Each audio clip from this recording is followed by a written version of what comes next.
ago, I said, I want to follow my passion and my dream and build something that I will be proud of. And I want to share that with as many people on the planet Earth as possible. And then pandemic happened.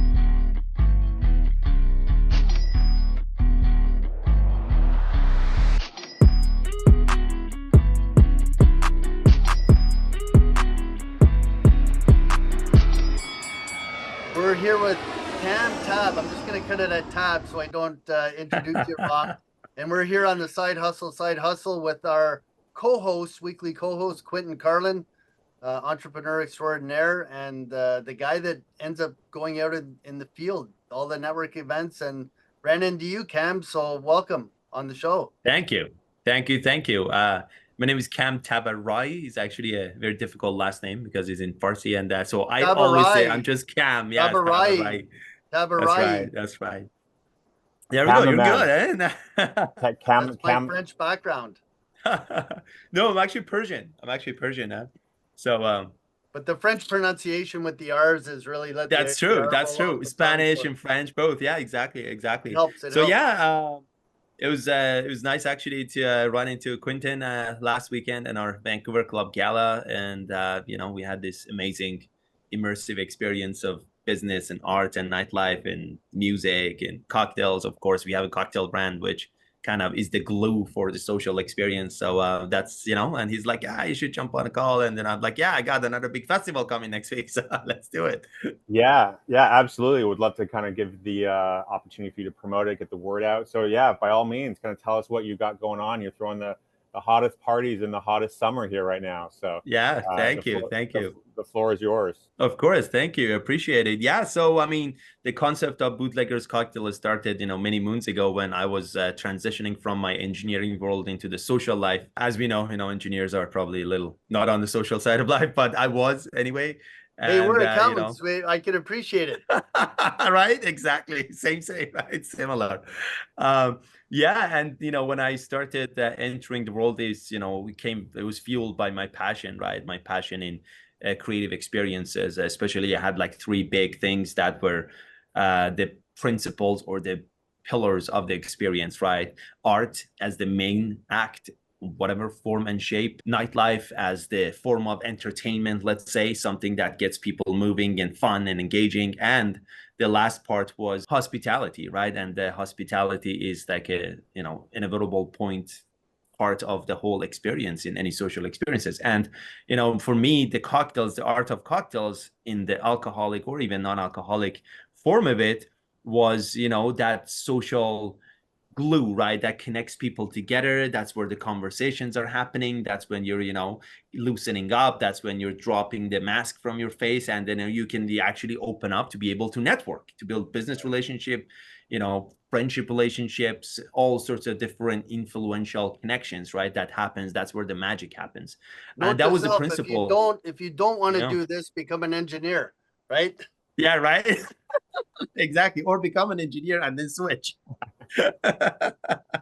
Right. And so, yeah, 5 years ago, I said, I want to follow my passion and my dream and build something that I will be proud of. And I want to share that with as many people on the planet Earth as possible. And then pandemic happened, a lot of different tweaks and twists and pivots. And, years later, we landed with a beautiful art-inspired can cocktail, which is a craft cocktail in a can called Bootleggers Cocktail, supported by an ocean of these fun, engaging, elevated, immersive social experiences that really opened the floor for a lot of local talents in the art world, from painters and digital creators to singers and musicians and DJs and all, and like chefs and all sorts of other brands, to be able to have a floor to showcase their talent and present, and on the other side, allow building a large community of young professionals to come out and be able to network, to have fun at the same time, build relationships of all sorts, and grow together, right? At the end of the day, it's all about growth, right? And on a personal and social level. That's amazing, man. That's such a cool origin story, and the vision that you sounds like had when you started this, it's kind of coming into fruition full force. So business-wise, just kind of how you got involved with it. Like, what was kind of like the launch pad for it? How long have you been doing it? Kind of like the backstory there. Of course, of course. So the first project was I was trying to open this, what I called it, a creative space in Vancouver first, and then I was going to expand it to LA and Miami and New York. And it was basically a hospitality project on a front end that was also an art gallery in the back end, a music venue in the back end, and a place to network and connect and all of that stuff. Same thing that we do in a different form, right? It was more of a permanent spot, right? Yeah. And pandemic happened before we opened it. Oh, wow. Before I signed the lease, everything was ready. Before I signed the lease, the shutdowns started. Like, I was lucky I didn't sign it, I guess. Perfect timing. Perfect timing. Exactly.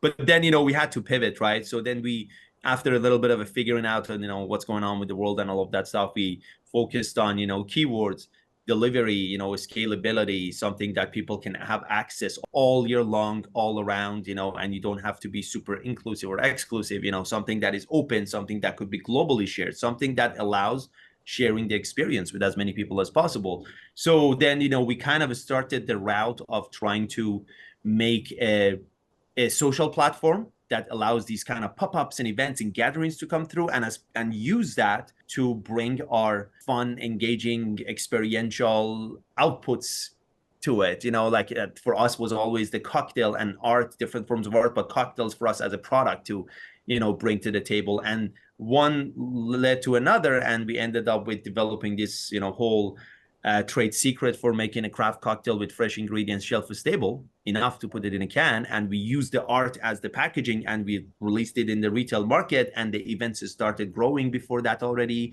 And one of my business partners, and we are three co-founders, right? And one is an artist, one is a chef and an operator, and I am the kind of the vision and the business and kind of front end of it, right? And we came together because all these little pieces that I talked about comes from the three of us. We literally fill a hole in that model. And and then the things got bigger and better every time. And we do have a lot of passion about the social experience side of things. I mean, product is one side. Product is the scalable fruit of the tree, right? But the tree has many deep roots in the social scene and in the art scene, right? Quentin, you were at the Vancouver Club last weekend, or 2 weekends ago, I guess. Well, it would have been the last weekend, I guess. That was probably one of our biggest events that we've ever done after 3 years, right? And there were a lot of elements in it. There were a lot of elements that clicked in a very fun way, right? From the business to the cocktails, to the dance floor, to the music, to the different levels of art and the whole design around it. It was cool, even for me, because it's not like you do that 10 times in a row every year, right? Like this was the first time we did it to this scale. Even for me, every time it's like, this is a new experience that I'm exposing I can think of another company that has a similar model. Molson bought the Montreal Canadiens years ago. This is 40, 50 years ago. Mm-hmm. And what beer do you think they sell at the Forum in Montreal? Molson's, right? They brought sports and alcohol. Of course. Together. Similar model, That's bringing right. people, bringing fun, whether it's sports, art, entertainment of some sort. So great concept. It is. Kam, going back, when you switched from engineer, switching to, the craft type. Social entrepreneur. That's what I call myself. I'm a social entrepreneur. But how does somebody get into actually creating the formulas to build a cocktail, to put it in a can? How long did it take to learn that process from the time you first came up with the idea to the time you had your first can, cracked it open and tried to sip? It took about 3.5 years. Yes. Wow. And I had all my life, I was fascinated by cocktails. So behind the scene, unprofessionally, I was always mixing and, having fun with it and learning about it. And then when I started the whole switch and the journey, I got into the hospitality scene professionally as well as part of it, because, if I'm building something that is presented in that space, I need recognition, I need credibility, right? And credibility comes from experience and being there. And I grew quite fast in it. And I was, within a year, I was bar manager of a couple of places, right?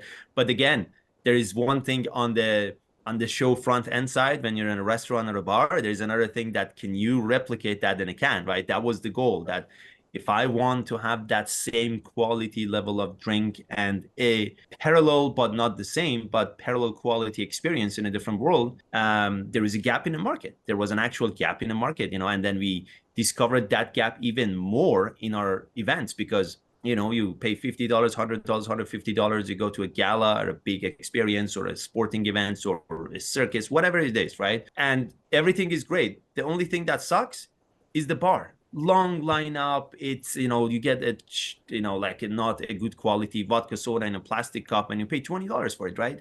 It's just not at the same level as the rest of your event and your experience. And that's gonna, you know, that's important because, you know, that look at the line. That's important. People do want to have a proper drink, right? And that's part of that experience. Why do we not emphasize and grow that part of the experience? It is part of the experience. You know, nobody like thought about it. That's one side of it. And the other side of it is in the retail space, right? You go to a liquor store and you want to go to the beach, you want to go to your friend's place, right? You want to, you know, in the office after hours on Friday afternoon, you know, get some wine or beer or something, have a little get together with people. You know, I've lived my corporate life for a share of it as well, right? We always have these stuff. And again, more and more the trend's going over quality beverages, fresh, real, healthy, right? And the answer to health no, I and thought consistent. about that at the bar. It's not 100%. consistent because, you know, if you're female, sometimes it depends you get on the person. Half ounce, right? Yeah, right. Right. And then, you know, even in that scenario, in the retail space, you know, trends are going towards those. And the answer to health products was, oh, let's remove everything. Let's make it vodka soda pure. Well, okay, that's a model. And it was good for a while, but I want flavors. I'm like, you know, as if you go to a Michelin star experience, do you think, you know, it's healthy, it's fresh, everything, but there's so many layers of flavors and experience and this and that, right? By stripping everything down, that doesn't make it better. That solves one problem, but adds a whole bunch of other problems. This is not an experience anymore. It's just like, I might as well just drink water and add a little bit of a alcohol, whatever form of edible alcohol in it. I mean, that's not a beverage, you know. Like, I have a funny story, little historic story. So our last podcast recording, we had a gentleman who's a rapper and he's in the crypto merchandise field. We were talking about alcohol. He hasn't drank in about 15 years. My last drink was in 2000. But in my early 20s, I was at a nightclub with my brother in Ottawa, and I guess it was rum. You know, you come in early, you get a rum and Coke, and it was $2. Right, right. I didn't drink that much, so I said, "Hey, can I just have a Coke?" And the guy goes, "Yeah, it's $3.50." I said, "What? Oh, that's true. You don't put rum in it, and you charge me more?" I said, "Give me 2 rum and Cokes then." That was it. I didn't quit drinking for another 10 years, but it's strange. And then, you know, when they're mixing drinks, I remember when I did drink, you know, responsibly, etc. But, you know, you go get a drink and you get a different bartender and it's going to taste different. That's the first thing I thought about when Quentin mentioned your concept. And that's what I thought about, consistency, because that's important in business. Absolutely. I have a question for you, Kam, before you go on. Sorry. But, you know, we like all our listeners to get some value. If you could share, if you have any book or maybe two, you know, on personal development or, you know, prosperity or wealth building or finance or entrepreneurship, you know, maybe 1 or 2 books that you could share with our listeners. I don't have any books that I can share necessarily. I've read a lot of books. I read, you know, all my friends are writing books now in their field of entrepreneurship as well. There's so many around, right? But I can offer a couple of movies or a couple of movies, or in fact, even the series, right? That are bang on. If you're in an entrepreneurial journey, you connect with every bit of it. And it's so fact. First is the movie that is about the story of BlackBerry, Canadian company, right? It's fascinating. It's true story. And it's of course dramatized and it's fun, but it tells you exactly the path and how it goes and how it goes up, how it comes down. Like we deal with this every day. We dream about it, we think about it, we set it up, like, and you see the mistakes. It's like blunt, right there. You can see the mistakes they made and the result of it. And to this day, BlackBerry is struggling day after day, and you know, they're still there. I heard that BlackBerry makes 10 times more money now off royalties off their software. And apparently Apple and Microsoft both use BlackBerry software still. They do, yeah. So they switch, and that's a good pivot. That was the right pivot to survive. You know, that's another lesson, right? Another one was the TV series I don't know if it was Netflix or not, but it was about the girl Breaking Bad. No. You know, the girl in the medical field who, and it's a true story. She was out like 3 years ago about the blood testing. That's right. The pharmaceutical rep? Yeah. And she was, no, not that one. Another one. That's this entrepreneur girl. She was basically claimed that she has a system that for taking blood for samples, it takes the least amount of like a drop, and you can get all the results of testing out of it, right? All the analysis, and it was impossible. And she's in prison now. She raised billions of dollars, like CVS signed in with there, and she scammed everybody. It was like pure scam, right? Until in the end. And finally it came out, like you can't go on like that forever. You can just fool people. You might fool everybody all the way to the president, but eventually it's gonna go down. And that's the lesson, right? Sure, we always bend here, this, flexibility, all of that stuff, but you got to be authentic. You got to be honest at the end of the day. You can't go on, and say, oh, I'm taking over the world with a lie. It's not going to happen. Yeah, that's great, man. Speaking of that, I recall seeing a post of yours a while back, kind of talking about the different practices of business in Vancouver, LA, Miami, where you kind of based out of. What's the business scene like? What's the social scene like in those three cities? And, any stories around all that? Absolutely. So I would say, obviously, first of all, business-wise, you got talking about a small city. Vancouver is a small city, at the end of the day. And then LA is a mega city, and Miami is a mid-sized city, right? Culturally, they're different business, but then my business is also in the, art and entertainment and nightlife and that side of things, right? But it also deals with people, retail side, right? Everybody at the end of the day.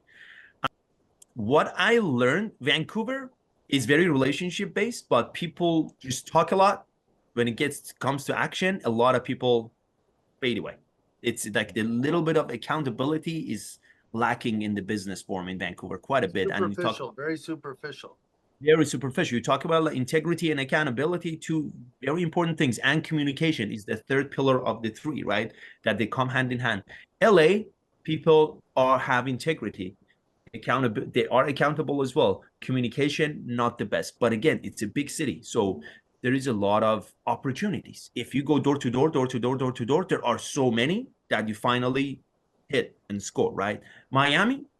There are a lot of superficial people there as well. There's a lot of different, fake things, but the real ones completely stand out, and they're very to the point. People are like on it. People, the ones who are performing are on it. They take action, and they deliver, right?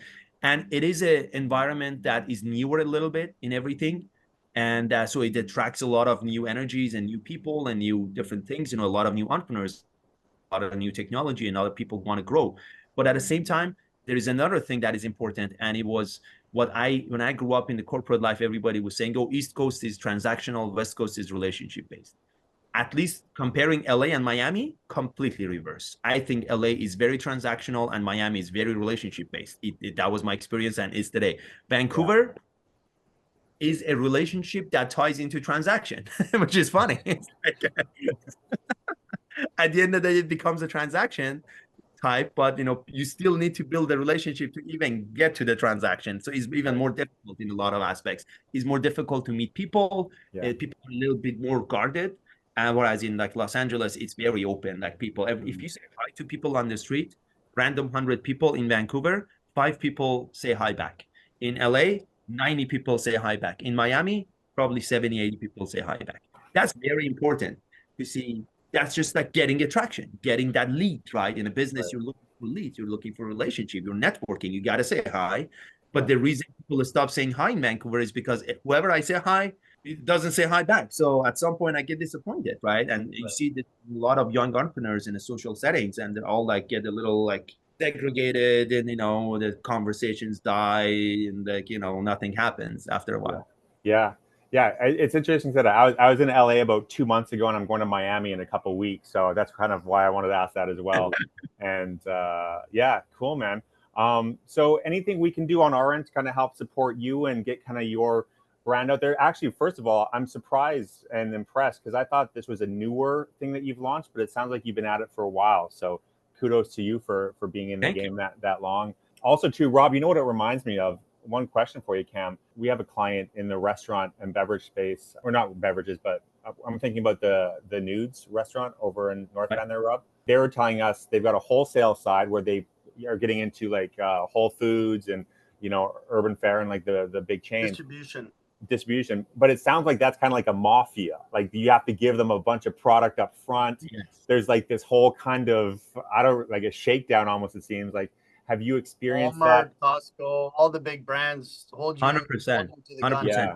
And you know what? In alcohol, is even more difficult than anything Yeah, else. I So think, that's a normal thing in the retail space, in food and beverage, that you know, big bread, like first of all, the big accounts, they don't even take you on until you're already way established, right? That's one thing. The rule of thumb, right? But even the small ones, independents, the more niche ones, especially in the alcohol industry, because alcohol is even one level above everything else regulated, right? Yeah. So you can't even have self-distribution. You have to go based on different states or provinces. In Canada and US, every state and province has its own laws, right? Are you And able to go online, Kam? not in Canada. In US, yes, in certain states. But again, it goes through a distribution channel. It's not direct, right? There is no direct in the alcohol industry. It They does got not. their hand, the government has their Exactly. hand in the pie, right? They need their taxes, right? There's taxes, there's excise tax for production, there's another tax on the distribution, another tax on the tax, right? tax on the tax, right? So now what happens is that you rely on distributors. You still have to have your own sales force and work, but the distributor is the legal entity that wholesales your product, right? Now, some distributors small distributors are the ones you work with in the beginning, because the big distributors, the nationwide distributors, do not take you on, despite the fact that you're the one who pays them. They do not want your money. It's like, I don't want you as part of my portfolio until you're big enough, right? So you deserve me in a way, right? But there are only a handful in the United States and Canada that are nationwide distributors. And those 5 have absolute monopoly in the market. They throw money at retailers to incentivize them. They have campaigns, billion-dollar campaigns for every product and everything. Put your product at the front of the store. Absolutely. They buy shelves. They pay stores and rent these as if like you're paying a monthly fee for a shelf. Like that's how it is. It's illegal, by the way, completely. But everybody hush, everybody covers their eyes, is under the table. Somebody last month, I think, or 2 months ago, finally started a lawsuit, you know, against one of these big distributors. I think it was Breakthrough or somebody like that, or Southern. That you know, this can't go on. You're killing all the small brands basically by doing it, because all we hope is to finally get there. That's it. So the game becomes, you have to join the big guys club, and if you do, you have to like survive and this and this and this, and it's just not healthy, right? I mean, we're living in a world that there's technology for sales and different things. People enjoy diversity. People enjoy you know, different local supports, brands, the preferences, online, offline. You know, the world is yours, right? Not in the alcohol industry, not in the food, the beverage industry as a whole to begin with, but alcohol is even worse. But there are people who innovate, there are people who fight, there are people who push the boundaries. We like to be one of those people. And one of the things, because of that reason, it's very important actually, so I'm going to finish it on that note. Our brand, Bootleggers, has this point of advantage compared to any other small brand in the beverage scene, right? That I don't even like, I have a small distributor in every state that I sell, but I don't care. I sell my product and promote it through my events. I can do festival. I can collaborate with artists. I do this. Nobody has that. That is my channel. You can come and tell me you can sell your product here. You can sell. I go to venues and I say, I do an event here if you carry my product. And I go, they carry my product, we blow it up. We make money off marketing. Like I do an event, I make money, and I sell my product and promote my product. How great is that, right? And yes, it's going to take time to grow numbers to get to that level of distribution. You know what? So be it. At least we have, you know, a secure channel, which is fun and engaging and full of its own complexities. And that's unique. And we love that, right? That's fantastic, man. And kudos on the brand, the name Bootlegger. That's such a great, like, like when I saw that, I'm like, that's really genius. Using your engineering brain for that, right? Well, that's fantastic. Well, I don't know, Rob, any other questions for Kam? I guess we'll have a list of all your upcoming events. Anything else you want us to promote or it's going to be obviously the first and foremost is our Bootlegger Summer Festival in Vancouver that is happening this coming Saturday. It's a full-on public festival, for the most part free to public. There is an outdoor art exhibition, live music stages, food trucks, marketplace, like local brands and craft artisanal brands, all the way to some business people and promotions. And then there is a 19 plus, of course, ticketed event, kind of like an upgraded ticket on free stuff that has a DJ dance floor music thing. Where does somebody find info on how to get there, how to sign up, how to buy tickets? Bootleggers Cocktail. Just search that. You either get to bootleggerscocktail.com or Bootleggers Cocktail Well, Instagram. one piece of advice, back to my piece of advice I give to a lot of people in the social media. I take up I take the marketing side very serious with our brand, right? We get a lot of hits. We get a lot of, we got funnels built. We drive in a lot of traffic. And this is not live yet. So by the time it comes live, if you don't take action, somebody else will take action. Bootleggerscocktail.ca. .com. .ca is available. Somebody will take it. And Right. I see what you mean. Okay. $12.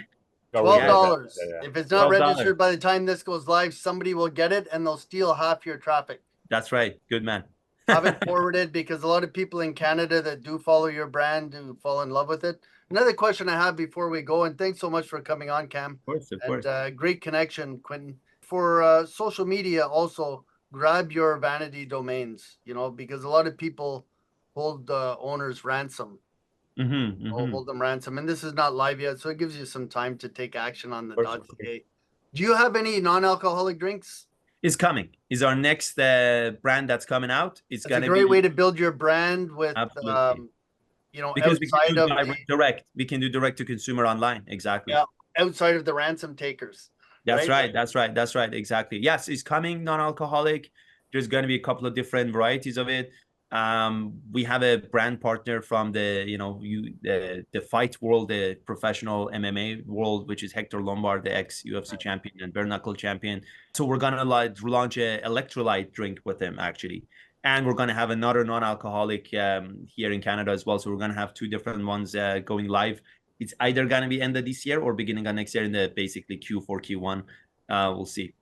I can also introduce you to a professional fighter who almost made it to the Olympics. You're actually looking at him, Rob. Rob almost made it to the Olympics for boxing. So there you go. No way.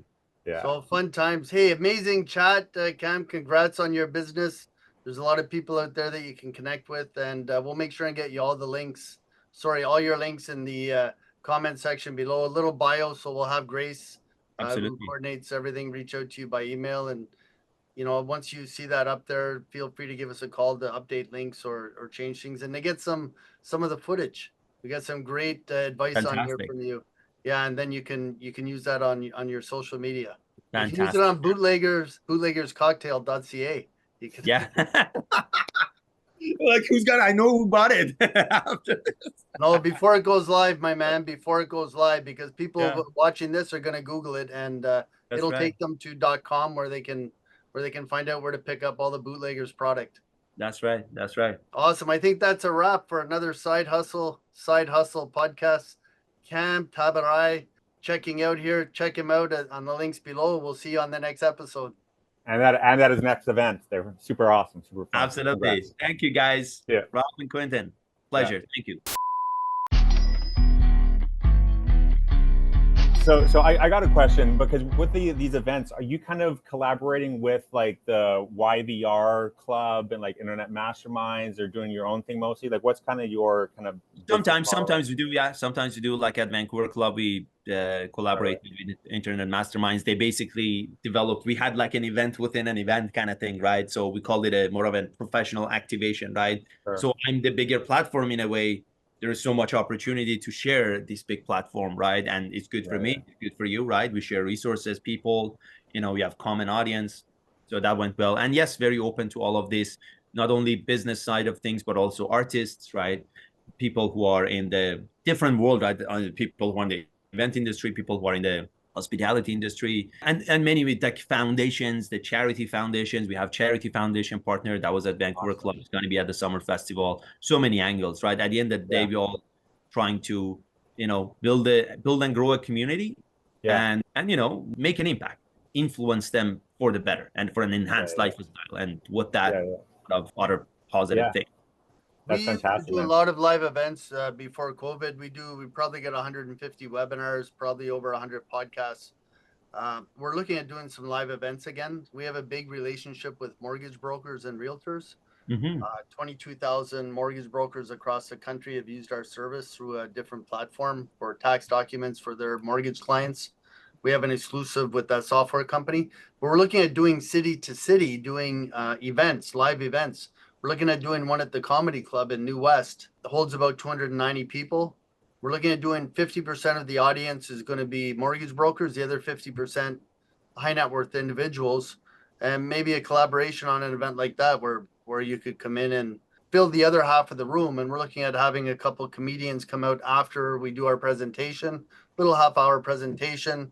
We'll have some comedians come out, and then after they can network. There's a great lobby there and a restaurant where they can network. And I don't know how you would type bootleggers in, but talk to them about the brand and see if you could have it for the event.